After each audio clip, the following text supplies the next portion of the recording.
ಆಯ್ತು. PDF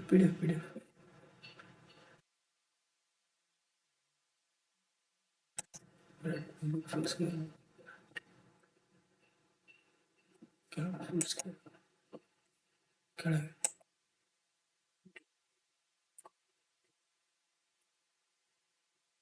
control ಸರಿ ಇಲ್ಲ ನೋಡ್ರಿ.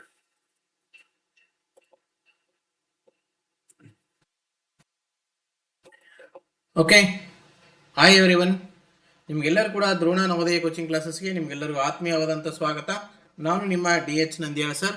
ಇವತ್ತಿನ ದಿವಸ ನಡೆದಂಥ ಅಂದರೆ 13/12/2025 ನಡೆದಂಥ ನವೋದಯ ಪರೀಕ್ಷೆಯ ಸಂಪೂರ್ಣ ವಿವರಣೆಯನ್ನು ಲೈವ್ ಒಂದು ಕ್ಲಾಸಸ್ಸನ್ನು ಇವತ್ತಿನ ದಿವಸ ನಾವು ನೋಡೋಣ. ಓಕೆ, ಆತ್ಮೀಯ ವಿದ್ಯಾರ್ಥಿಗಳೇ, ನಿಮ್ಗೆಲ್ಲರಿಗೂ ತಿಳಿದಂತೆ ಏನಪ್ಪ ಅಂತ ನೋಡಿದರೆ, ನಿಮ್ಗೆಲ್ಲರಿಗೂ ಗೊತ್ತಿರುವಂತೆ ಏನಿದೆ ಅಂತ ನೋಡಿದರೆ, ಇವತ್ತಿನ ಒಂದು ಪರೀಕ್ಷೆಯನ್ನ ನಾವು ಎಲ್ಲರೂ ನೋಡಿದ್ವಿ. ಬಹಳಷ್ಟು ಈಸಿಯಾಗಿರ್ತಕ್ಕಂಥ ಒಂದು ಪ್ರಶ್ನೆಯಾಗಿತ್ತು ಅಲ್ವಾ? ಎಷ್ಟು ಈಸಿಯಾಗಿರುವಂಥ ಪ್ರಶ್ನೆಯಾಗಿತ್ತು ಅಂತ ನೋಡಿದರೆ, ಬಹಳಷ್ಟು ಹೈ ಸ್ಕೋರ್ ನಿಲ್ಲುವ ಒಂದು ಮಟ್ಟಕ್ಕೆ ಇವತ್ತಿನ ಪ್ರಶ್ನೆ ಪತ್ರಿಕೆ ಇತ್ತು. ಇದು ದ್ರೋಣ ಕೋಚಿಂಗ್ ಕ್ಲಾಸಸ್ ವತಿಯಿಂದ ನಾನು ನಿಮ್ಮ DH ನಂದಿಯಾಳ್ ಸರ್.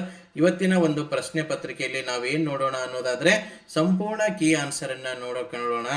ಓಕೆ, ಈಗ ನಾನು ತೆಗೆದುಕೊಂಡಂತ ಸೀರೀಸ್ ಯಾವುದಂದ್ರೆ ಎ ಸೀರೀಸ್ ಅನ್ನು ನಾನು ತೆಗೆದುಕೊಂಡಿದ್ದು. ಎ ಸೀರೀಸ್ ಅಲ್ಲಿ ಸಂಬಂಧಪಟ್ಟಂತೆ ನಾನು ಆನ್ಸರ್ ಅನ್ನು ಹೇಳ್ತಾ ಹೋಗ್ತೀನಿ. ಇದರಲ್ಲಿ ನಿಮಗೆ ಸಂಬಂಧಪಟ್ಟಂತೆ ಉತ್ತರ ಬೇರೆದಾಗಿರ್ಬಹುದು. ಓಕೆ, ಇದೇ ಉತ್ತರ ನಿಮಗೆ ಆಗಿರ್ಲಿಕ್ಕಿಲ್ಲ. ಓಕೆ, ಈ ಉತ್ತರ ನಿಮಗೆ ಆಗ್ಲಿಕ್ಕಿಲ್ಲ. ಬೇರೆ ಉತ್ತರ ಅಂದ್ರೆ ಯಾಕ ಬೇರೆ ಉತ್ತರ ಆಗಿರ್ಬೋದು ಅಂತಂದ್ರೆ, ನಿಮ್ಮ ಸಿರೀಸ್ ಬೇರೆಯಾಗಿತ್ತು ಅಂತಂದ್ರೆ ನಿಮ್ಮ ಉತ್ತರ ಬೇರೆ ಆಗಿರುತ್ತೆ. ಆದ್ದರಿಂದ ನೀವು ಈ ಚಿತ್ರವನ್ನ ಮಾತ್ರ ನೋಡ್ಕೋಬೇಕು. ಈ ಚಿತ್ರ ನಿಮ್ಮ ಪ್ರಶ್ನೆ ಪತ್ರಿಕೆಯಲ್ಲಿ ಎಷ್ಟನೇ ಪ್ರಶ್ನೆ ಇದೆಯೋ ಅದಕ್ಕೆ ನೀವು ಆನ್ಸರ್ ಅನ್ನು ಮಾಡ್ಕೋಬೇಕು. ಓಕೆ, ಆಪ್ಷನ್ 1 ಇದಕ್ಕೆ ಸಂಬಂಧಪಟ್ಟಂತೆ ಉತ್ತರ ಯಾವ್ದು ಬರ್ತಂತ ನೋಡಿದ್ರೆ ಡಿ ಸರಿಯಾದಂತಹ ಒಂದು ಉತ್ತರ. ಓಕೆ, ಎರಡನೇದಕ್ಕೆ ಸಂಬಂಧಪಟ್ಟಂತೆ ಯಾವ್ದು ಬರುತ್ತೆ ಅಂತ ನೋಡಿದ್ರೆ ಆಪ್ಷನ್ ಬಿ ಸರಿಯಾದಂತ, ಸಿ ಸರಿಯಾಗಿರುವಂತಹ ಒಂದು ಉತ್ತರ. ಎರಡನೇದಕ್ಕೆ ಸಿ ಸರಿಯಾಗಿರುವಂತಹ ಉತ್ತರ.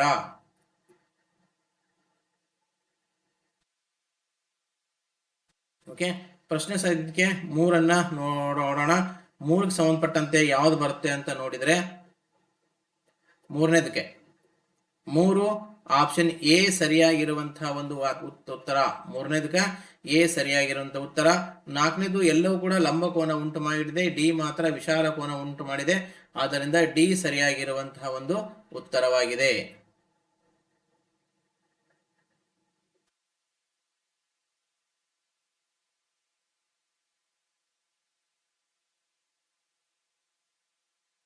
ಓಕೆ, 4ನೇ ತನ ಆಯ್ತು. ಪ್ರಶ್ನೆ ಸಂಖ್ಯೆ 5ಕ್ಕೆ ಸಂಬಂಧಪಟ್ಟಂತೆ ಉತ್ತರ ಯಾವುದು ಅಂತ ನೋಡಿದ್ರೆ 5ಕ್ಕೆ ಸರಿಯಾದಂತ ಉತ್ತರ ಆಪ್ಷನ್ ಸಿ ಸರಿಯಾಗಿರುವಂತಹ ಒಂದು ಉತ್ತರವಾಗಿದೆ. 5ರ ಉತ್ತರ 5 ಸಿ. 6ಕ್ಕೆ ಯಾವ್ದು ಬರ್ತಂತ ನೋಡಿದ್ರೆ 6ಕ್ಕೂ ಸಿ ಸರಿಯಾಗಿರುವಂತಹ ಒಂದು ಉತ್ತರವಾಗಿದೆ. ಚಿತ್ರವನ್ನ ನೋಡಿಕೊಂಡು ನೀವು ಸರಿಯಾದ ರೀತಿಯಿಂದ ಆನ್ಸರ್ ಗಳನ್ನ ನೋಡ್ಕೋಬೇಕಾಗುತ್ತೆ. ಯಾಕಂದ್ರೆ ನಿಮ್ಮ ಒಂದು ಪತ್ರಿಕೆಯಲ್ಲಿ ಇದು ಬೇರೆ ಉತ್ತರ ಆಗಿರುವ ಸಾಧ್ಯತೆ ಇರುತ್ತೆ. ಯಾಕಂತ ನೋಡಿದರೆ ಸಿರೀಸ್ ಬರುತ್ತೆ. ಓಕೆ, ನೆಕ್ಸ್ಟ್ ಪ್ರಶ್ನೆಯನ್ನ ನೋಡೋಣ. ನಂಬರ್ 7ಕ್ಕೆ ಸರಿಯಾದಂತ ಉತ್ತರ ಬಿ. ಬಿ ಸರಿಯಾಗಿರುವಂತಹ ಒಂದು ಉತ್ತರವಾಗಿದೆ 7ಕ್ಕೆ.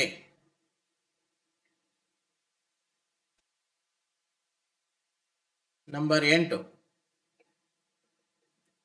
8ಕ್ಕೆ ಸರಿಯಾದಂತ ಉತ್ತರ ಯಾವುದು ಅಂತ ನೋಡಿದ್ರೆ ಸರಿಯಾದ ಉತ್ತರ ಆಪ್ಷನ್ ಬಿ ಸರಿಯಾಗಿರುವಂತಹ ಒಂದು ಉತ್ತರವಾಗಿದೆ. 8 ಈ ಪ್ರಶ್ನೆಗೆ ಬಿ ಸರಿಯಾದಂತಹ ಒಂದು ಉತ್ತರವಾಗಿದೆ. ನಮ್ಮಲ್ಲಿ 8, ನಿಮ್ಮದ್ರಲ್ಲಿ ಎಷ್ಟನೇ ಪ್ರಶ್ನೆ ಆಗುತ್ತೆ ಅಂತ ನೀವು ನೋಡ್ಕೋಬೇಕು. ನೆಕ್ಸ್ಟ್ ನೋಡ್ತಾ ಇದೀವಿ 9ನೇ ಪ್ರಶ್ನೆ. 9ನೇ ಪ್ರಶ್ನೆಗೆ ಸರಿಯಾದ ಉತ್ತರ ಯಾವುದು ಅಂತ ನೋಡಿದ್ರೆ ಆಪ್ಷನ್ ಡಿ ಸರಿಯಾಗಿರುವಂತಹ ಒಂದು ಉತ್ತರವಾಗಿದೆ. 10ನೇದಕ್ಕೆ ಯಾವುದು ಬರುತ್ತೆ ಅಂತ ನೋಡಿದ್ರೆ ಆಪ್ಷನ್ ಬಿ ಸರಿಯಾಗಿರುವಂತಹ ಉತ್ತರವಾಗಿದೆ. 11ನೇ ಪ್ರಶ್ನೆ. 11ನೇ ಪ್ರಶ್ನೆಗೆ ಸರಿಯಾದಂತಹ ಉತ್ತರ ಆಪ್ಷನ್ ಸಿ. ಆಪ್ಷನ್ ಸಿ ಸರಿಯಾಗಿರುವಂತಹ ಒಂದು ಉತ್ತರವಾಗಿದೆ 11ನೇ ಪ್ರಶ್ನೆಗೆ. 12ನೇ ಪ್ರಶ್ನೆಗೆ ಸರಿಯಾದಂತಹ ಉತ್ತರ ಆಪ್ಷನ್ ಡಿ ಸರಿಯಾಗಿರುವಂತಹ ಒಂದು ಉತ್ತರವಾಗಿದೆ. 13ನೇ ಪ್ರಶ್ನೆ. 13ನೇ ಪ್ರಶ್ನೆ ವಿವರಣೆ ಮಾಡೋಕ್ಕಿಂತ ಮುಂಚೆ ಏನಪ್ಪಾ ಅಂದ್ರೆ ನಮ್ಮ ದ್ರೋಣ ನವೋದಯ ಕೋಚಿಂಗ್ ಕ್ಲಾಸಸ್ ವತಿಯಿಂದ ವಿಶೇಷವಾಗಿ ಸಮ್ಮರ್ ಕ್ಲಾಸಸ್ಗಳು ಪ್ರಾರಂಭವಾಗಿದ್ದು ಈ ಸಮ್ಮರ್ ಕ್ಲಾಸಸ್ಗಳು ಯಾವಾಗ ಅಂದ್ರೆ ಏಪ್ರಿಲ್ 1ರಿಂದ ಕ್ಲಾಸಸ್ಗಳು ಪ್ರಾರಂಭವಾಗುತ್ತೆ. ಆಲ್ರೆಡಿ ಇದಕ್ಕೆ ಸಂಬಂಧಪಟ್ಟಂತೆ ಅಡ್ಮಿಷನ್ ಕೂಡ ಪ್ರಾರಂಭವಾಗಿವೆ. ಸಮ್ಮರ್ ವೆಕೇಶನ್ ಅನ್ನ ಕನ್ನಡ ಮತ್ತು ಇಂಗ್ಲಿಷ್ ಎರಡೂ ಮಾಧ್ಯಮದಲ್ಲಿ ಕ್ಲಾಸಸ್ ಅನ್ನ ಮಾಡಲಾಗುತ್ತೆ. ಆನ್ಲೈನ್ ಕ್ಲಾಸಸ್ ಕೂಡ ಇಲ್ಲೇ ಸಿಗುತ್ತೆ. ಸಮ್ಮರ್ ವೆಕೇಶನ್ ಅನ್ನ ಸಂಬಂಧಪಟ್ಟಂತೆಯೇ ಈಗ ಆಲ್ರೆಡಿ ಅಡ್ಮಿಷನ್ ಪ್ರಾರಂಭವಾಗಿವೆ. 5, 6, 7, 8 ಮತ್ತು 4ನೇ ತರಗತಿ ಮಕ್ಕಳಿಗೆ ನೀವು ವಿಶೇಷವಾಗಿರ್ತಕ್ಕಂಥ ಬೇಸಿಕ್ ಫೌಂಡೇಶನ್ಗಳನ್ನು ಹಾಕಬಹುದು. ಇದಕ್ಕೆ ಸಂಬಂಧಪಟ್ಟಂತೆ ಹೆಚ್ಚಿನ ಮಾಹಿತಿಗಾಗಿ 9986972170 9538157686 ಮತ್ತು 9741312170 ಈ ನಂಬರ್ಗೆ ನೀವು ಕಾಂಟ್ಯಾಕ್ಟ್ ಅನ್ನ ಮಾಡಬಹುದು. ಓಕೆ, ಮುಂದಿನ ಪ್ರಶ್ನೆಯನ್ನ ನೋಡೋಣ. 13ನೇ ಪ್ರಶ್ನೆಗೆ ಸರಿಯಾದಂತ ಉತ್ತರ ಯಾವ್ದು ಸಿಗುತ್ತೆ ಅಂತ ನೋಡಿದ್ರೆ ಆಪ್ಷನ್ ಸಿ ಸರಿಯಾಗಿರುವಂತಹ ಒಂದು ಉತ್ತರವಾಗಿದೆ.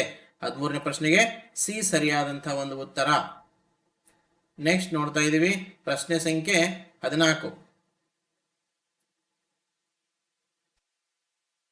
14ನೇ ಪ್ರಶ್ನೆಗೆ ಸರಿಯಾಗಿರುವಂತಹ ಉತ್ತರ ಆಪ್ಷನ್ ಡಿ ಸರಿಯಾಗಿರುವಂತಹ ಒಂದು ಉತ್ತರ.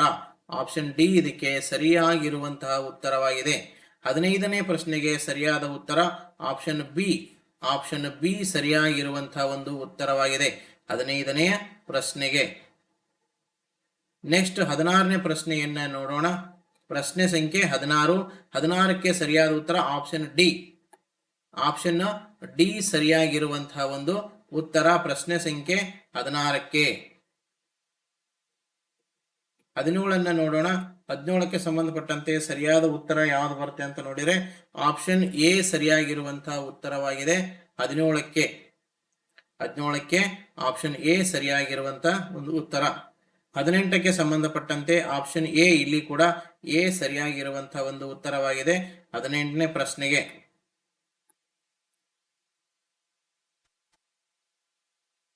19ನೇ ಪ್ರಶ್ನೆಗೆ ಸರಿಯಾದ ಉತ್ತರ option Chennai C. Option C ಸರಿಯಾಗಿರುವಂತಹ ಉತ್ತರ 19ನೇ ಪ್ರಶ್ನೆಗೆ. ನೆಕ್ಸ್ಟ್ ಪ್ರಶ್ನೆಯನ್ನ ನೋಡೋಣ. ನೆಕ್ಸ್ಟ್ ಪ್ರಶ್ನೆ ಸಂಖ್ಯೆ 20. 20ನೇ ಪ್ರಶ್ನೆ ಏನು ಹೇಳ್ತಾ ಇದೆ? 20ನೇ ಪ್ರಶ್ನೆಗೆ ಸರಿಯಾದಂತಹ ಉತ್ತರ ಆಪ್ಷನ್ ಸಿ ಸರಿಯಾಗಿರುವಂತಹ ಒಂದು ಉತ್ತರವಾಗಿದೆ. 20ಕ್ಕೆ ಆಪ್ಷನ್ ಸಿ ಸರಿಯಾಗಿರುವಂತಹ ಉತ್ತರ. 21ನೇ ಪ್ರಶ್ನೆ 21ನೇ ಪ್ರಶ್ನೆಗೆ ಸಂಬಂಧಪಟ್ಟಂತೆ ಆಪ್ಷನ್ ಬಿ ಸರಿಯಾಗಿರುವಂತಹ ಉತ್ತರ. 22ನೇ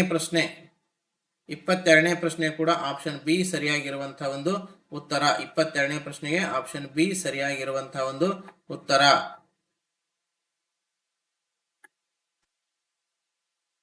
23ನೇ ಪ್ರಶ್ನೆಗೆ ಸರಿಯಾದಂತಹ ಉತ್ತರ ಆಪ್ಷನ್ ಎ ಸರಿಯಾಗಿರುವಂತಹ ಉತ್ತರ 23. 24ನೇ ಪ್ರಶ್ನೆಗೆ ಆಪ್ಷನ್ ಬಿ ಸರಿಯಾಗಿರುವಂತಹ ಉತ್ತರ. ಯಾರ್ದೆಲ್ಲ ಎ ಸೀರೀಸ್ ಐತಲ್ಲ ಅವ್ರು ಇದನ್ನೇ ಕಂಟಿನ್ಯೂ ಮಾಡಿ ನೋಡಬಹುದು. ಬಟ್ ಬೇರೆ ಸೀರೀಸ್ ಇರುವಂತವ್ರು ನಿಮಗೆ ಮ್ಯಾಚ್ ಮಾಡಿ ನೋಡ್ಕೋಬೇಕಾಗತ್ತೆ. ಓಕೆ, 24 ಆದ್ಮೇಲೆ ಪ್ರಶ್ನೆ ಸಂಖ್ಯೆ 25. 25ನೇ ಪ್ರಶ್ನೆ ಮಿರರ್ ಇಮೇಜ್ಗೆ ಸಂಬಂಧಪಟ್ಟಂತಹ ಒಂದು ಚಿತ್ರವಾಗಿದ್ದು 25ನೇ ಪ್ರಶ್ನೆಗೆ ಸರಿಯಾದಂತ ಉತ್ತರ ಆಪ್ಷನ್ ಎ ಸರಿಯಾಗಿದೆ. 25ಕ್ಕ ಆಪ್ಷನ್ ಎ, 26ಕ್ಕ ಆಪ್ಷನ್ ಬಿ,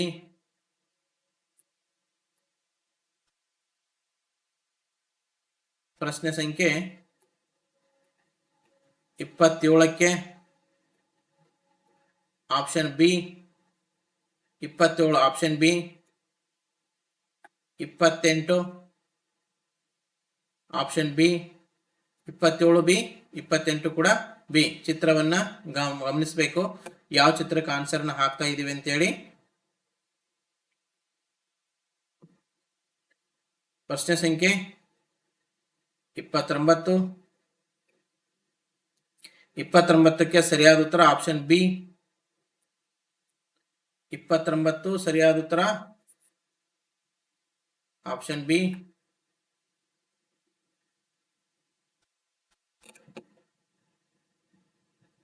ಒಂದು ನಿಮಿಷ. ಪ್ರಶ್ನೆ ಸಂಖ್ಯೆ 29. 29ಕ್ಕೆ ಸರಿಯಾದ ಉತ್ತರ ಆಪ್ಷನ್ ಬಿ ಸರಿಯಾಗಿರುವಂತಹ ಒಂದು ಉತ್ತರ. ರೈಟ್. ನೆಕ್ಸ್ಟ್ ಪ್ರಶ್ನೆ ಸಂಖ್ಯೆ 30ಕ್ಕೆ ಆಪ್ಷನ್ ಡಿ ಸರಿಯಾಗಿರುವಂತಹ ಒಂದು ಉತ್ತರ. ಪ್ರಶ್ನೆ ಸಂಖ್ಯೆ ಆಪ್ಷನ್ 29ಕ್ಕೆ ಆಪ್ಷನ್ ಬಿ, 30ಕ್ಕೆ ಆಪ್ಷನ್ ಡಿ, 31ಕ್ಕೆ ಆಪ್ಷನ್ ಸಿ ಸರಿಯಾಗಿರುವಂತಹ ಒಂದು ಉತ್ತರ.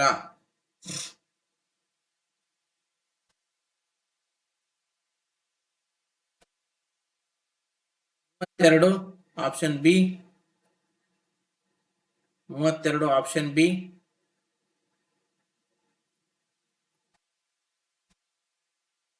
Next 33 option A, 33 option A. ಚಿತ್ರ ನೋಡ್ರಿ. 34ನೇ ಪ್ರಶ್ನೆಗೆ ಆಪ್ಷನ್ ಸಿ, ಆಪ್ಷನ್ ಸಿ ಸರಿಯಾದಂತ ಒಂದು ಉತ್ತರ. ಪ್ರಶ್ನೆ ಸಂಖ್ಯೆ 35ಕ್ಕೆ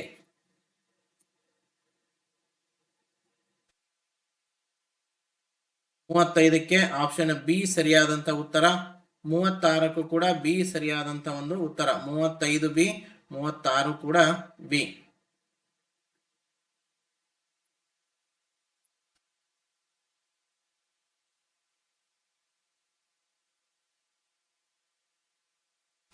okay, Drona Navodaya academy KV ಗ್ರಾಮಕ್ಕೆ ಸಂಬಂಧಪಟ್ಟಂತೆ ನಮ್ಮದೇ ಆದಂತ ಒಂದು ಶಾಖೆ ಚನ್ನಗಿರಿ ತಾಲೂಕಿನ ದಾವಣಗೆರೆ ಒಂದು ಜಿಲ್ಲೆಯಲ್ಲಿ ನಮ್ಮದೇ ಆದಂತ ಇನ್ನೊಂದು ಶಾಖೆ ಇದೆ. ಅದಕ್ಕೆ ಸಂಬಂಧಪಟ್ಟಂತೆ ಸಮ್ಮರ್ ವೆಕೇಶನ್ ಮತ್ತು ರೆಗ್ಯುಲರ್ ಕ್ಲಾಸಸ್ಗಳು ಆಲ್ರೆಡಿ ಅಡ್ಮಿಷನ್ಗಳು ಪ್ರಾರಂಭವಾಗಿದ್ದು, ಇದು ದಾವಣಗೆರೆ ಜಿಲ್ಲೆ ಮತ್ತು ಸುತ್ತಮುತ್ತಲ ಒಂದು ಜನರಿಗೆ ಅನುಕೂಲವಾಗಲಿ ಅಂತ ಮಾಡಿರ್ತಕ್ಕಂಥದ್ದು. ಆದ್ರಿಂದ ಇಲ್ಲಿ ಕೂಡ ಅಡ್ಮಿಷನ್ ಪ್ರೊಸೆಸ್ ಸ್ಟಾರ್ಟ್ ಆಗಿದ್ದು, ಎಲ್ಲರೂ ಇದರ ಒಂದು ಸದುಪಯೋಗವನ್ನ ತೆಗೆದುಕೊಳ್ಬೇಕು.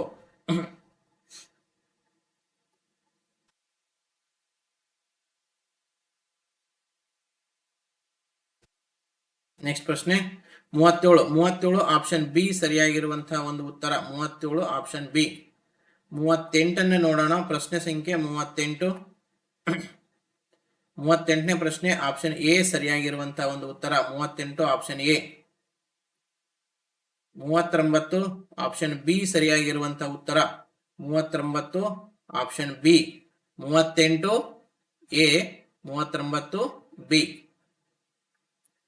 40ನೇ ಪ್ರಶ್ನೆ. 40ನೇ ಪ್ರಶ್ನೆ ಆಪ್ಷನ್ ಎ ಸರಿಯಾಗಿರುವಂತಹ ಒಂದು ಉತ್ತರವಾಗಿದೆ. ಪ್ರಶ್ನೆ ಸಂಖ್ಯೆ 40 ಎ ಸರಿಯಾಗಿರುವಂತಹ ಉತ್ತರ. ಇನ್ನು ಗಣಿತ ವಿಭಾಗದ ಪ್ರಶ್ನೆಯನ್ನ ನೋಡೋಣ. ಕಂಪ್ಲೀಟ್ ಆಗಿ ಗಣಿತ ವಿಭಾಗದ ಪ್ರಶ್ನೆಗಳು. ಇಲ್ಲಿ ಗಣಿತ ವಿಭಾಗದ ಪ್ರಶ್ನೆಗಳನ್ನ ನೋಡುವಕ್ಕಿಂತ ಮುಂಚೆ ನೀವೇನ್ ಮಾಡ್ಕೋಬೇಕು ಅಂದ್ರೆ, ಈ ಪ್ರಶ್ನೆಗಳನ್ನ ಸರಿಯಾದ ರೀತಿಯಿಂದ ಅರ್ಥ ಮಾಡ್ಕೊಂಡ್ರೆ ನೀವು ಸಂಪೂರ್ಣವಾಗಿ ವಿವರಣೆಯನ್ನ ಕಲ್ಕೋಬಹುದು. ಏನಿದೆ, 1 ಮತ್ತು 11ರ ನಡುವೆ ಎಷ್ಟು ಅವಿಭಾಜ್ಯ ಸಂಖ್ಯೆಗಳಿವೆ? ನಡುವೆ ಅಂತ ಕೇಳಿದರೆ 11 ಕೌಂಟಿಗೆ ಬರೋದಿಲ್ಲ.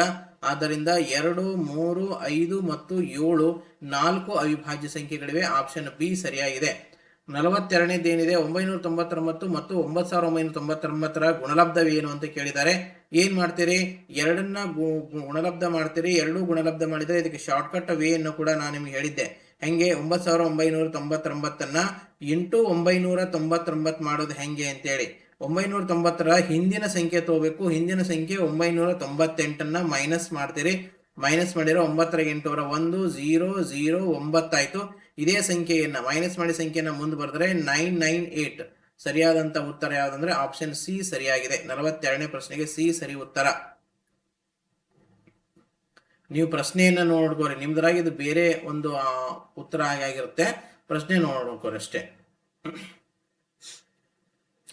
0.2 ಮತ್ತು 0.03ರ ಗುಣಲಬ್ಧ ಎಷ್ಟು? ಆಪ್ಷನ್ ಎ 0.006 ಸರಿಯಾದಂತ ಉತ್ತರ. ಆಪ್ಷನ್ ಎ ಸರಿ ಉತ್ತರ. 64ರ ಎಲ್ಲಾ ಅಪವರ್ತನಗಳ ಮೊತ್ತ, ಎಲ್ಲಾ ಅಪವರ್ತನಗಳದ್ದು ಮೊತ್ತ ಮಾಡ್ತೀರಿ. ಆನ್ಸರ್ 127 ಸರಿ ಉತ್ತರ. ನೆಕ್ಸ್ಟ್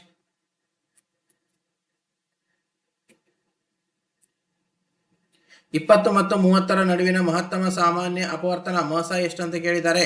ಮಸ 20 ಮತ್ತು 30ರ ಮಸ 10 ಆಗುತ್ತೆ. ಆದ್ದರಿಂದ ಆಪ್ಷನ್ ಸಿ ಸರಿಯಾಗಿರುವಂತಹ ಒಂದು ಉತ್ತರ 10. ಆಪ್ಷನ್ ಸಿ ಸರಿಯಾಗಿರುವಂತಹ ಉತ್ತರ. ನೆಕ್ಸ್ಟ್ ಪ್ರಶ್ನೆ ಸಂಖ್ಯೆ 46. ಕೆಳಗೆ ಕೊಟ್ಟಿರುವ ಲೆಕ್ಕವನ್ನು ಸರಳೀಕರಿಸಿದಾಗ ದೊರೆಯುವಂತ ಉತ್ತರ ಏನು ಅಂತ ಕೇಳಿದ್ದಾರೆ. ಸರಳೀಕರಣ ಮಾಡಬೇಕಾಗಿದೆ. ಸರಳೀಕರಣ ಮಾಡಬೇಕಾಗಿತ್ತು ಅಂತಂದ್ರೆ ನಾವು ಏನ್ ನೋಡ್ಕೋಬೇಕಾಗಾರ, ಸಂಪೂರ್ಣವಾಗಿ ಸರಳೀಕರಣವನ್ನ ಮಾಡ್ತೇವೆ. ಸರಳೀಕರಣ ಮಾಡಿದಾಗ ಈ ಮೂರನ್ನು ಕೂಡಿಸಿ 0.06082 ಕಳೆದ್ರೆ ಆಪ್ಷನ್ ಬಿ ಸರಿಯಾಗಿರುವಂತಹ ಒಂದು ಉತ್ತರ. ನೆಕ್ಸ್ಟ್ ನೋಡ್ತಾ ಇದ್ದೇವೆ 47ನೇ ಪ್ರಶ್ನೆ. 47ನೇ ಪ್ರಶ್ನೆಗೆ ಆಪ್ಷನ್ ಬಿ ಸರಿಯಾಗಿರುವಂತಹ ಉತ್ತರ. 48ನೇ ಪ್ರಶ್ನೆ.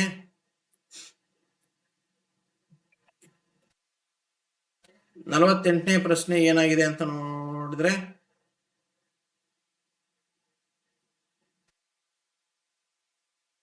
ಇಲ್ಲಿ 3/2 ಡಿವೈಡೆಡ್ ಬೈ 3/2 ಇಂಟು 2 ಪ್ಲಸ್ 3/2 ಇದೆ. ಇದರ ಒಂದು ಉತ್ತರ ಏನಾಗುತ್ತೆ ಅಂತ ಕೊಟ್ಟಿ ಕೇಳಿದ್ದಾರೆ. ಇದರ ಉತ್ತರ ಸರಿಯಾದ ಉತ್ತರ 7/2 ಸರಿಯಾಗಿರುವಂತಹ ಒಂದು ಉತ್ತರ. ಪ್ರಶ್ನೆ 49. 999 ಡಿವೈಡೆಡ್ ಬೈ 1000. ಇದರ ಉತ್ತರ ಎಷ್ಟಾಗತ್ತೆ ಕೇಳಿದ್ದಾರೆ. ಕೆಳಗಡೆ 3 0 ಇರೋದ್ರಿಂದ 3 ಪಾಯಿಂಟ್ ಆಗುತ್ತೆ. ಅದರಿಂದ 0.999 ಇದರ ಸರಿಯಾದ ಉತ್ತರ. ಆಪ್ಷನ್ ಸಿ ಸರಿಯಾಗಿದೆ. 49ಕ್ಕೆ ಸಿ ಸರಿ.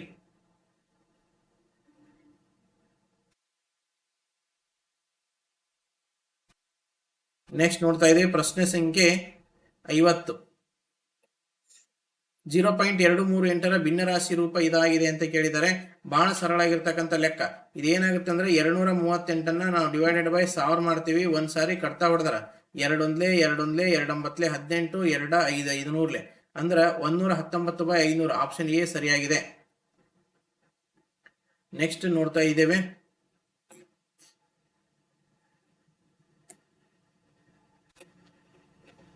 ನೆಕ್ಸ್ಟ್ ಪ್ರಶ್ನೆ. 100 ಸೆಂಟಿಮೀಟರ್ ಸ್ಕ್ವೇರ್ ಅನ್ನ ಮೀಟರ್ ಸ್ಕ್ವೇರ್ಗೆ ಪರಿವರ್ತಿಸಿದಾಗ ಏನಾಗುತ್ತೆ ಅಂದ್ರೆ ಇಲ್ಲಿ 2 ಸಾರಿ ನಾವು 100ರಿಂದ ಭಾಗಾಕಾರ ಮಾಡಬೇಕಾಗುತ್ತೆ. ಯಾಕಂದ್ರೆ ಸ್ಕ್ವೇರ್ ಇದೆ. ಸ್ಕ್ವೇರ್ ಆಗಿರೋದ್ರಿಂದ ಸೆಂಟಿಮೀಟರ್ನ ಮೀಟರ್ ಮಾಡ್ಲಿಕ್ಕೆ 100ರಿಂದ ನಾವು ಭಾಗಾಕಾರ ಮಾಡ್ತೀವಿ. ಬಟ್ ಇಲ್ಲಿ 2 ಸಾರಿ 100ರಿಂದ ಭಾಗಾಕಾರ ಮಾಡಬೇಕಾಗತ್ತೆ. ಯಾಕಂದ್ರೆ ಉದ್ದದ್ದು ಒಂದ್ ಸಾರಿ, ಅಗಲದ್ದು ಒಂದ್ ಸಾರಿ.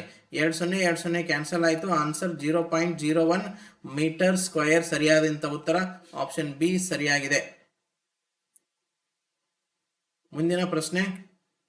ಪ್ರಶ್ನೆ ಸಂಖ್ಯೆ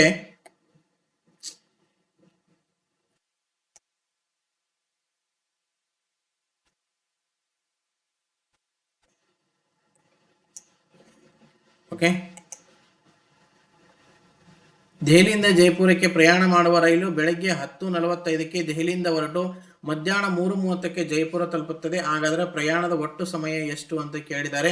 ಪ್ರಯಾಣದ ಒಟ್ಟು ಸಮಯ ಎಷ್ಟಾಗುತ್ತೆ ಅಂತ ನೋಡಿದ್ರೆ ಇಲ್ಲೇ 3:30 ಅಂತ ಅನ್ನೋದನ್ನ ನಾವೇನ್ ಮಾಡ್ತೀವಿ ಅಂದ್ರೆ 24 ಗಂಟೆಗಳಿಗೆ ಪರಿವರ್ತನೆ ಮಾಡಿದ್ರೆ 3:30 ಅನ್ನೋದನ್ನ ನಾವು 15:30 ಅಂತ ಕರಿತೀವಿ. ಯಾಕಂದ್ರೆ 12 + 3 ಮೈನಸ್ 10:45 10 ಗಂಟೆ 45 ನಿಮಿಷ.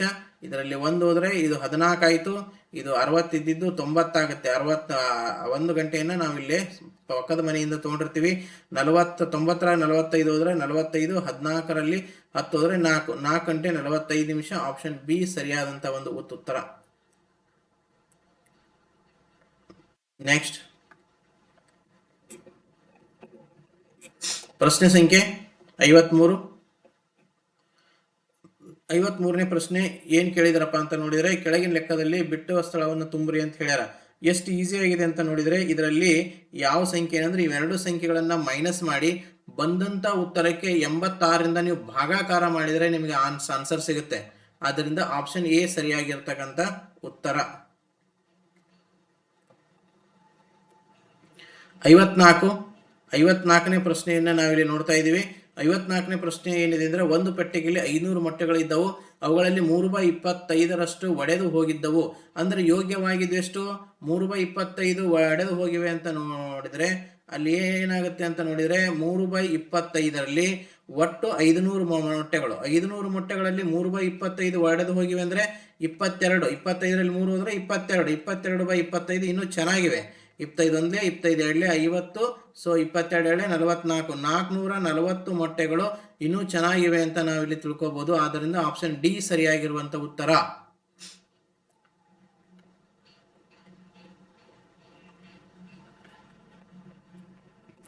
ಪ್ರಶ್ನೆ ಸಂಖ್ಯೆ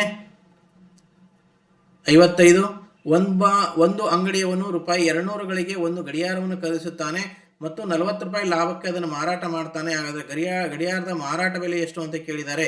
ಗಡಿಯಾರದ ಮಾರಾಟ ಬೆಲೆ ಅಂತ ಕೇಳಿದರೆ ಮಾಭೆ ಈಸ್ ಈಕ್ವಲ್ ಟು ಕೊಂಡ ಬೆಲೆ ಪ್ಲಸ್ ಲಾಭ ಎರಡನ್ನು ಸೇರಿಸಿದ್ರೆ ನಮಗೆ ಮಾರಾಟ ಬೆಲೆ ಸಿಗುತ್ತಾ.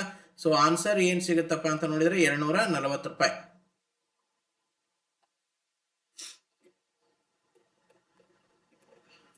56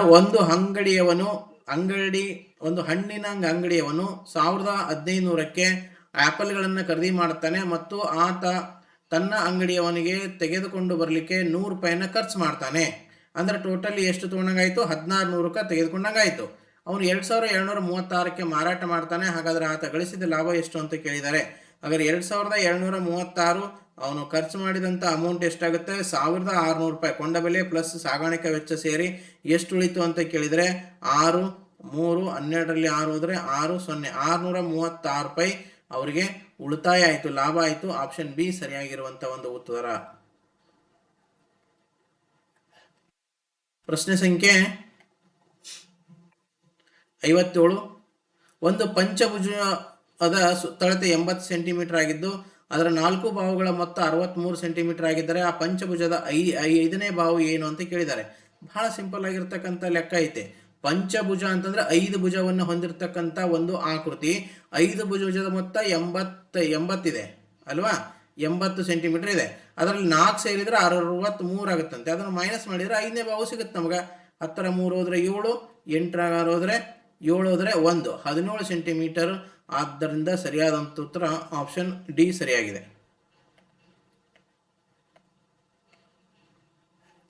ಪ್ರಶ್ನೆ ಸಂಖ್ಯೆ 58. ಏನ್ ಕೇಳಿದ್ರೆ 58ನೇ ಪ್ರಶ್ನೆ ಹೇಳಿದ್ರೆ ಒಂದು ಸಂಪೂರ್ಣ ಕೋನವು ಅಂದ್ರೆ ಒಂದು ಸಂಪೂರ್ಣ ಕೋನ ಅಂತ ನಾವು ಕರಿಬೇಕಾಗಿತ್ತು ಅಂದ್ರೆ 360 ಡಿಗ್ರಿಗೆ ನಾವೇನ್ ಕರಿತೀವಿ, ಸಂಪೂರ್ಣ ಕೋನ ಅಂತ ಕರಿತೀವಿ. ಇದರಲ್ಲಿ ಎಷ್ಟು ಸಮಕೋನಗಳು ಇರ್ತಾವ ಅಂತ ಕೇಳ್ಯಾರ.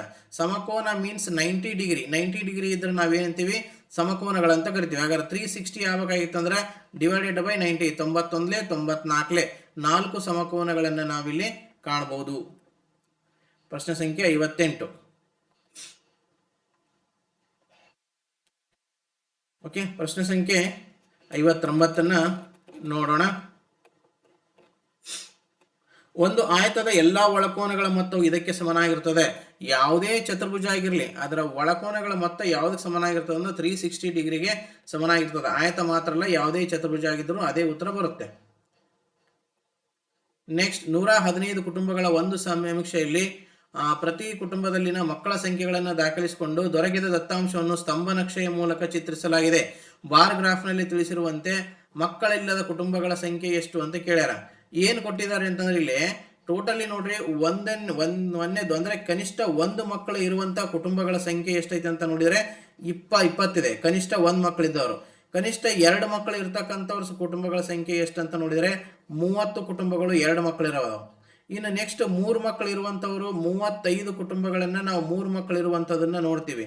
ಅದಾದ್ಮೇಲೆ 5 ಮಕ್ಕಳು ಇರುವಂತಹ ಒಂದು ಕುಟುಂಬವನ್ನು ನಾವು ನೋಡಿದ್ರೆ ಅಂದ್ರೆ 4 ಮಕ್ಕಳು ಇರುವಂತಹ ಕುಟುಂಬಗಳ ಸಂಖ್ಯೆ ನೋಡಿದ್ರೆ 5 ಕುಟುಂಬಗಳನ್ನ ಅವರು ನೋಡಿದ್ದಾರೆ. ಹಾಗಾದ್ರೆ ಎಷ್ಟಾಯ್ತು, 5 5 10 3 3 6 7 8 9 ಕುಟುಂಬಗಳು ನಮಗಿಲ್ಲೇ ಟೋಟಲಿ ಮಕ್ಕಳಿರುವಂತಹ ಕುಟುಂಬಗಳ ಸಂಖ್ಯೆ 90 ಆಯ್ತು. ಬಟ್ ಮಕ್ಕಳಿಲ್ಲದ ಕುಟುಂಬಗಳಂತ ಕೇಳ್ಯಾರ. ಒಟ್ಟು 115 ಕುಟುಂಬಗಳನ್ನ ಅವ್ರು ಏನ್ ಮಾಡ್ಯಾರ, ಆ ಒಂದು ಸಮೀಕ್ಷೆಯನ್ನ ಮಾಡ್ಯಾರ. ಅದರಲ್ಲಿ 90 ಕುಟುಂಬಗಳಿಗೆ ಮಕ್ಕಳು ಇದ್ದೇವೆ, ಕನಿಷ್ಠ ಒಂದಾದ್ರೂ ಮಕ್ಕಳು ಇದೆ. ಆದ್ರೆ ಉಳಿದಂಥದ್ದೆಷ್ಟು, 5 2 25 ಕುಟುಂಬಗಳಿಗೆ ಮಕ್ಕಳಿಲ್ಲ. ಆದ್ದರಿಂದ ಇದಕ್ಕೆ 25 ಸರಿಯಾದಂತ ಒಂದು ಉತ್ತರವಾಗಿದೆ. ಆಪ್ಷನ್ ನೋಡೋಣ ಯಾವ್ದು ಬರ್ತದೆ ಅಂತ ಕೇಳಿದ್ರೆ 25 ಆಪ್ಷನ್ ಸಿ ಸರಿಯಾದಂತ ಒಂದು ಉತ್ತರವಾಗಿದೆ. 60ನೇ ಪ್ರಶ್ನೆಗೆ ಆಪ್ಷನ್ ಸಿ ಸರಿಯಾದ ಉತ್ತರ. ಓಕೆ, ಈಗ ಕನ್ನಡ ವಿಭಾಗ ಸಂಬಂಧಪಟ್ಟಂತಹ ನಾನು ನೇರವಾಗಿ ಆನ್ಸರ್ನ ಹೇಳ್ತಾ ಹೋಗ್ತೀನಿ. ಮಕ್ಕಳು ಇದನ್ನ ಅವಲೋಕನ ಮಾಡ್ಕೋಬೇಕು. ಈ ಒಂದು ಗದ್ಯಭಾಗ ನಿಮ್ದ್ರಲ್ಲಿ ಯಾವ್ದ್ರಲ್ಲಿ ಇದೆ ನೋಡ್ರಿ. ಹೂಗಳು ಅನೇಕ ರೀತಿಯಲ್ಲಿ, ನಂದರಲ್ಲಿ 61ನೇ ಪ್ರಶ್ನೆ, ನಿಮ್ದ್ರಲ್ಲಿ ಎಷ್ಟನೇ ಪ್ರಶ್ನೆ ಇದೆ ಅನ್ನೋದನ್ನ ನೀವಿಲ್ಲಿ ನೋಡ್ಕೋಬೇಕು. ಅದಕ್ಕೆ ಸರಿಯಾದಂತ ಉತ್ತರ ಯಾವುದು ಅನ್ನೋದನ್ನ ಹೇಳ್ತಾ ಹೋಗ್ತೀನಿ ನಿಮ್ಗೆ. ಹೂಗಳು ಅನೇಕ ರೀತಿಯಲ್ಲಿ ಅಂತಿದೆಯಲ್ಲ, ಇದಕ್ಕೆ ನಾನು ಆನ್ಸರ್ಗಳನ್ನ ಮಾತ್ರ ಹೇಳ್ತೀನಿ.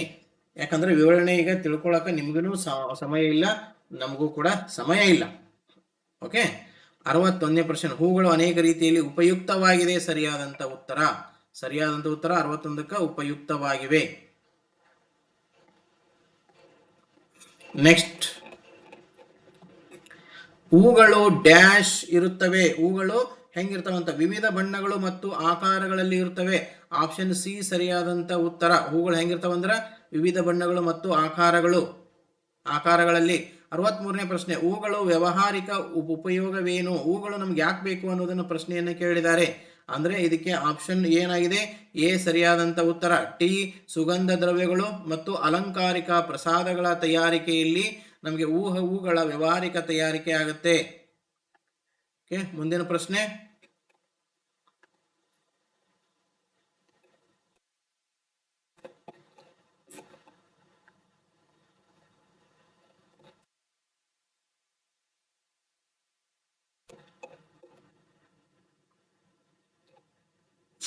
ಓಕೆ, ಪ್ರಶ್ನೆ ಸಂಖ್ಯೆಯನ್ನ ನೋಡೋಣ.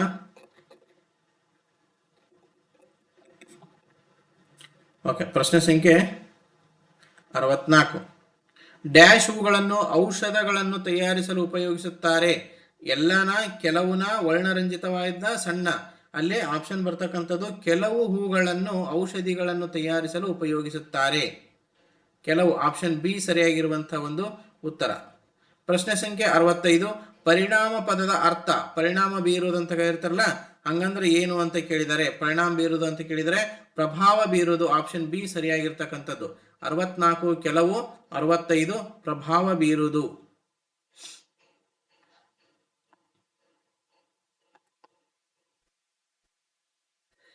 66ನೇ ಪ್ರಶ್ನೆ, ನೆಕ್ಸ್ಟ್ ಗದ್ಯ ಭಾಗ. ಇದು ಎಷ್ಟನೇ ಗದ್ಯ ಭಾಗ ಇದೆ ನಿಮ್ಮಲ್ಲಿ ನೋಡ್ಕೋರಿ. ಸೋನಂ ಡ್ಯಾಶ್ ಜೊತೆ ಅಂಗಡಿಗೆ ಹೋಗಿದ್ದಳು. ಸೋನಂ ಯಾರ ಜೊತೆ ಅಂಗಡಿ ಹೋಗಿದ್ದಂದ್ರೆ ಅಪ್ಪನ ಜೊತೆ ಅಂಗಡಿಗೆ ಹೋಗಿದ್ದಳು ಸೋನಂ. 66ನೇ ಪ್ರಶ್ನೆ, ಅಪ್ಪನ ಜೊತೆ. 67ನೇ ಪ್ರಶ್ನೆ, ಸೋನಂ ಹೊಳೆಯುವ ಡ್ಯಾಶ್ ಸೈಕಲ್ ಅನ್ನು ಅಂಗಡಿಯಲ್ಲಿ ನೋಡಿ ಆಕರ್ಷಿತಳಾಗುತ್ತಾಳೆ. ಸರಿಯಾದ ಉತ್ತರ ಕೆಂಪು. ಕೆಂಪು ಒಂದು ಸೈಕಲ್ ಅನ್ನು ನೋಡಿ ಅವಳು ಏನ್ ಮಾಡ್ತಾಳೆ? ಆಕರ್ಷಿತಳಾಗ್ತಾಳೆ. ಪ್ರಶ್ನೆ ಸಂಖ್ಯೆ 68. 68ನೇ ಪ್ರಶ್ನೆಗೆ, ಸೋನಂಗೆ ಆಕೆಯ ತಂದೆ ತಾಯಿಗಳು ಹೊಸ ಕೆಂಪು ಸೈಕಲ್ ಅನ್ನು ಯಾವುದಕ್ಕೆ ಉಡುಗೊರೆಯಾಗಿ ನೀಡಿದರು ಅಂತ ನೋಡಿದರೆ ಆಕೆದು ಹುಟ್ಟು ಹಬ್ಬ ಇತ್ತು. ಆದ್ದರಿಂದ ಅವಳಿಗೆ ಆ ಸೈಕಲ್ ಅನ್ನು ಉಡುಗೊರೆಯಾಗಿ ಕೊಟ್ಟರು. ಪ್ರಶ್ನೆ ಸಂಖ್ಯೆ 69. ಸೋನಂ ತನ್ನ ಸಂತೋಷವನ್ನು ಹೇಗೆ ಪ್ರಕಟಿಸಿದಳು? ತಂದೆ ತಾಯಿಯಂದಿರನ್ನು ಆಲಂಗಿಸಿಕೊಂಡು, ಅಂದ್ರೆ ತಂದೆ ತಾಯಿಯನ್ನು ಏನ್ ಮಾಡಿದ್ಲು? ಅಪ್ಪುಕೊಂಡು ತನ್ನ ಒಂದು ಸಂತೋಷವನ್ನ ಎಕ್ಸ್ಪ್ರೆಷನ್ ಮಾಡಿದ್ಲು. ಅಂದ್ರೆ ಆಪ್ಷನ್ ಇದಕ್ಕೆ ಬಿ ಸರಿಯಾದಂತಹ ಒಂದು ಉತ್ತರ. ಆಪ್ಷನ್ ಎ ಸರಿಯಾದಂತಹ ಉತ್ತರ, ತಂದೆ ತಾಯಿಯನ್ನು ಆಲಂಗಿಸಿಕೊಂಡು. ನೆಕ್ಸ್ಟ್ ಪ್ರಶ್ನೆ ಸಂಖ್ಯೆ 70. 70ನೇ ಪ್ರಶ್ನೆ ಏನಿದೆ? ಆಶ್ಚರ್ಯ ಎಂಬ ಪದದ ಸಮಾನ ಪದ ಏನು ಅಂತ ಕೇಳಿದ್ದಾರೆ. ಆಶ್ಚರ್ಯ ಅಂದ್ರೆ ನೆನಪುನೋ, ವಿಸ್ಮಿತನೋ, ಅಥವಾ ಆಘಾತನೋ, ಅಥವಾ ಭಯಗೊಳ್ಳೋದು ಅಂತ ಕೇಳ್ಯಾರ. ಆಶ್ಚರ್ಯ ಪದದ ಸಮಾನಾರ್ಥಕ ಪದ ಅಂದ್ರೆ ವಿಸ್ಮಿತಗೊಳ್ಳೋದು. ನೆನಪು ಬರಲ್ಲ, ಆಘಾತ ಬರಲ್ಲ, ಮತ್ತು ಭಯಗೊಳ್ಳೋದನ್ನು ಬರಂಗಿಲ್ಲ. ವಿಸ್ಮಿತ ಸರಿಯಾದಂತ ಒಂದು ಉತ್ತರ. ಓಕೆ, ದ್ರೋಣ ನವೋದಯದ್ದು ಆನ್ಲೈನ್ ಕ್ಲಾಸಸ್ಗಳು ನಮ್ಮಲ್ಲಿ ಪ್ರತಿ ವರ್ಷವೂ ಕೂಡ ಆನ್ಲೈನ್ ಕ್ಲಾಸ್ ಬ್ಯಾಚ್ ಇರುತ್ತೆ. ಎಲ್ಲರೂ ಗಮನಿಸಬೇಕಾಗಿರ್ತಕ್ಕಂಥ ವಿಚಾರ ಏನಪ್ಪಾ ಅಂದ್ರೆ, ಇದೇ ವರ್ಷ ನಾವು ಏಪ್ರಿಲ್ 1ರಿಂದ ಕ್ಲಾಸಸ್ಗಳು ಪ್ರಾರಂಭವಾಗುತ್ತೆ. ಆದ್ದರಿಂದ ಅಡ್ಮಿಷನ್ ಕೇವಲ ಕೆಲವೇ ಸೀಟ್ಗಳಿದ್ದು 3rd, 4th, 5th, 6th ಮತ್ತು 7th, 8th ವರೆಗೂ ನಾವು ಬೇಸಿಕ್ ಸಮ್ಮರ್ ಕ್ಲಾಸಸ್ಗಳನ್ನ ಮಾಡ್ತಾ ಇದ್ದೇವೆ. ಆನ್ಲೈನ್ ಅಲ್ಲಿ ಕ್ಲಾಸಸ್ ಇರುತ್ತೆ. ನೀವು ನಿಮ್ಮ ಮನೆಯಲ್ಲಿನೇ ಕುಂತು ಕ್ಲಾಸಸ್ಗಳನ್ನ ಕೇಳಬಹುದು. ಆನ್ಲೈನ್ ಅಂದ್ರೆ ಡಿಜಿಟಲ್ ಮಾಧ್ಯಮದ ಮೂಲಕ ಕ್ಲಾಸ್ ಅನ್ನ ನಿಮ್ಮ ಮನೆಯ ಮೂಲಕನೇ ನೀವು ತಿಳ್ಕೋಬಹುದು. ಅಪ್ಲೋಡೆಡ್ ಕ್ಲಾಸ್ ಕೂಡ ಇರುತ್ತೆ, ಮತ್ತು ನಿಮಗೆ ಬೇಕು ಅನ್ನಂಗೆ ಇತ್ತಂದ್ರೆ ವಸತಿ ಕ್ಲಾಸ್ ಕೂಡ ಇರುತ್ತೆ. ಎರಡೂ ಸಿಗುತ್ತೆ. ಆದ್ದರಿಂದ ನಿಮಗೆ ಬೆಟರ್ ಆಗುವಂತ ಒಂದು ಶಿಕ್ಷಣವನ್ನು ನೀವು ಇಲ್ಲಿ ತೆಗೆದುಕೊಳ್ಳಬಹುದು. ಅದಕ್ಕೆ ನೀವು ಆನ್ಲೈನ್ ಕ್ಲಾಸ್ಗಳಿಗಾಗಿ 9986972170, 9538157686, 9741312170 ಈ ನಂಬರ್ಗಳಿಗೆ ನೀವು ಕಾಂಟ್ಯಾಕ್ಟ್ ಅನ್ನ ಮಾಡಬಹುದು. ಮುಂದಿನ ಪ್ರಶ್ನೆ ವಾಕ್ಯವೃಂದ 3ಕ್ಕೆ ಸಂಬಂಧಪಟ್ಟಂತೆ 71ನೇ ಪ್ರಶ್ನೆ ನಿಮ್ದ್ರಲ್ಲಿ ಎಷ್ಟನೇದಿದೆ ನೋಡ್ರಿ. ನರ್ತಕಿ ದಪ್ಪಗಾಜಿನ ಸೀಸೆಯ ಹಿಂದೆ ಇರಲು ಕಾರಣ ಏನು? ಆಕೆ ದಪ್ಪಗಾಜಿನ ಸೀಸೆಯಿಂದ ಯಾಕಿತ್ತು ಅಂತಂದ್ರೆ ಅದು ಒಂದು ಅಪರೂಪದ ಕಲಾಕೃತಿಯಾಗಿತ್ತು. ಇಲ್ಲಿ ಬಿ ಅಂತ ಹಾಕಿದರೆ ಬಿ ತಪ್ಪಿದು. ಇದು ಏನಾಗಿದೆ? ಅದು ಒಂದು ಅಪರೂಪದ ಒಂದು ಕಲಾಕೃತಿ ಅದು ಅಲ್ವಾ? ಆಪ್ಷನ್ ಎ ಸರಿಯಾಗಿರುವಂತಹ ಒಂದು ಉತ್ತರ. ಪ್ರಶ್ನೆ ಸಂಖ್ಯೆ 72. ಪ್ರಶ್ನೆ ಸಂಖ್ಯೆ 72 ಏನಿದೆ ಅಂದ್ರೆ ಪದಕಗಳು ಯಾವುದರ ಭಾಗ? ಪದಕಗಳು ಯಾವುದರಾಗ ಹಾಕ್ತಾರೆ ಅದನ್ನ ಅನ್ನೋದಾದ್ರೆ ಕಂಠಹಾರದಲ್ಲಿ ಪದಕಗಳನ್ನ ಬಳಕೆ ಮಾಡ್ತಾರೆ. ಆಪ್ಷನ್ ಬಿ ಸರಿಯಾಗಿದೆ. 73ನೇ ಪ್ರಶ್ನೆ. ಪ್ರಶ್ನೆ ಸಂಖ್ಯೆ 73. ಹೇಳಿಕೆ 1 ಮತ್ತು 2 ಓದಿಕೊಂಡು ಕೆಳಗೆ ನೀಡಲಾಗಿರುವ ಉತ್ತರಗಳಲ್ಲಿ ಸರಿಯಾದ ಒಂದನ್ನು ಆಯ್ಕೆ ಮಾಡ್ರಿ. ಆಕೆಯ ಬಳೆಗಳು ಚಿಪ್ಪುಗಳು ಮತ್ತು ತೆಳುವಾದ ಲೋಹಗಳಿಂದ ತಯಾರಿಸಲ್ಪಟ್ಟಿವೆ. ಆಕೆಯ ಬಳೆಗಳು ಹೆಂಗೆ ತಯಾರಾಗಿದ್ದು ಅಂತ ಹೇಳಿದರೆ ಚಿಪ್ಪುಗಳು ಮತ್ತು ತೆಳುವಾದ ಲೋಹದಿಂದ ತಯಾರಿಸಲ್ಪಟ್ಟಿವೆ ಅನ್ನೋದು ಸರಿನೋ ತಪ್ಪಂತ ಹೇಳಬೇಕು. ಆಕೆ ದಂತದಿಂದ ತಯಾರಿಸಿದ ಕಂಠಹಾರವನ್ನು ಧರಿಸಿದ್ದಾರೆ ಅನ್ನೋದು. ಇವೆರಡರಲ್ಲಿ ಯಾವುದು ಸರಿ ಅಂತ ಕೇಳಿದರೆ ಆಪ್ಷನ್ ಎ ಸರಿಯಾಗಿರುವಂತಹ ಒಂದು ಉತ್ತರವಾಗಿದೆ. ಆಪ್ಷನ್ ಎ 73ಕ್ಕೆ ಎ ಸರಿಯಾದಂತಹ ಉತ್ತರ. 1 ಸರಿ, 2ನೇದ್ದು ತಪ್ಪು. 1 ಸರಿ, 2 ತಪ್ಪು. 73ನೇ ಪ್ರಶ್ನೆ. 73ನೇದು ಈಗ ನಾ ಹೇಳಿದ್ದು. ನೆಕ್ಸ್ಟ್ 74.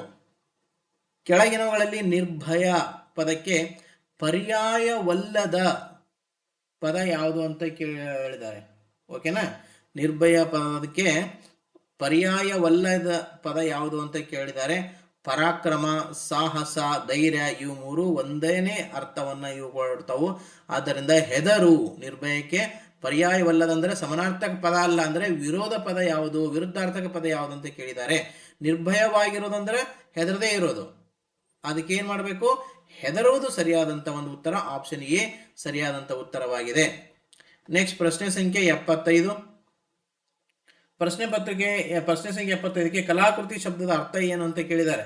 ಕಲಾಕೃತಿ ಅಂತಂದ್ರ ಮಾನವ ನಿರ್ಮಿತ ಕಲೆಗಳ ನಮೂನೆಗಳು ಅಂತ ಇದೆ. ಆಪ್ಷನ್ ಬಿ ಸರಿಯಾದಂತ ಉತ್ತರ. ಮಾನವ ನಿರ್ಮಿತ ಕಲೆಗಳ ನಮೂನೆಗಳು. 75 ಬಿ ಸರಿಯಾಗಿರುವಂತ ಉತ್ತರ.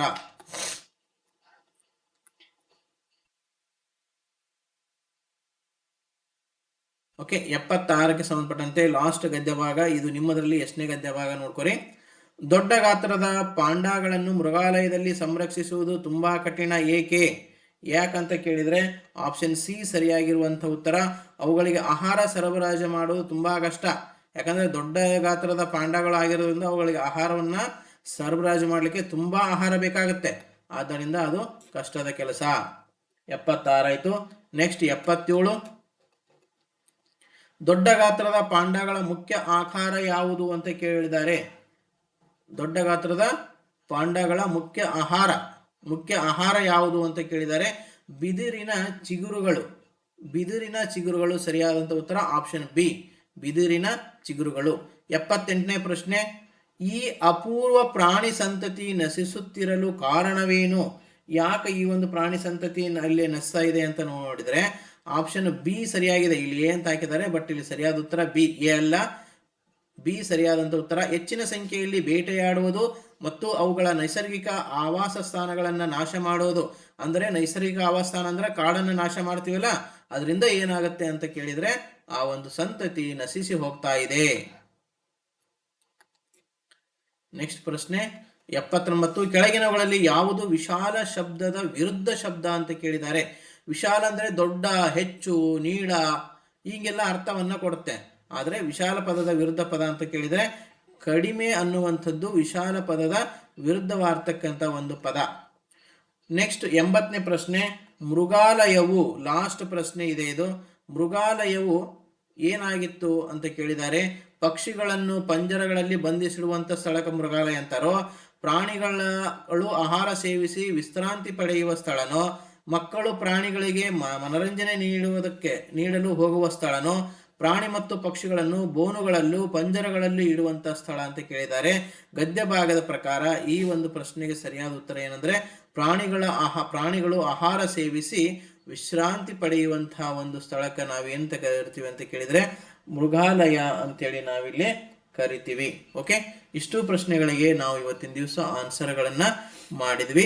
ಓಕೆ, ಸರಿಯಾದ ಉತ್ತರವನ್ನು 80ಕ್ಕೆ 80 ನಿಮಗೆ ಸರಿಯಾದ ಉತ್ತರವನ್ನು ಕೊಡುವ ವ್ಯವಸ್ಥೆಯನ್ನ ನಮ್ಮ ಒಂದು ಕೋಚಿಂಗ್ ಸಂಸ್ಥೆಯಿಂದ ನಿಮಗಿಲ್ಲೇ ಮಾಡಲಾಗಿದ್ದು, ಹೆಚ್ಚಿನ ಒಂದು ವಿಡಿಯೋಗಳು ನಮ್ಮ ಒಂದು ಯೂಟ್ಯೂಬ್ ಅನ್ನ ನೀವು ನೋಡೋದ್ರ ಮೂಲಕ ಎಲ್ಲ ಒಂದು ಕ್ಲಾಸಸ್ಗಳನ್ನು ನೀವು ಇಲ್ಲಿ ನೋಡಬಹುದು. ಓಕೆ, ಇಷ್ಟು ಹೇಳ್ತಾ ಇವತ್ತಿನ ನನ್ನ ಕ್ಲಾಸನ್ನ ಮುಕ್ತಾಯಗೊಳಿಸ್ತಾ ಇದ್ದೀನಿ. ಮುಂದಿನ ವಿಡಿಯೋಗಳಿಗಾಗಿ ನಮ್ಮ ಚಾನಲ್ ಅನ್ನು ಸಬ್ಸ್ಕ್ರೈಬ್ ಮಾಡ್ಕೋರಿ. ಹೀಗೆ ಸೈನಿಕ ಮೊರಾರ್ಜಿ ಆದರ್ಶ ಎಲ್ಲ ಕ್ಲಾಸಸ್ಗಳನ್ನು ಪಡೆದುಕೊಳ್ಳಿ.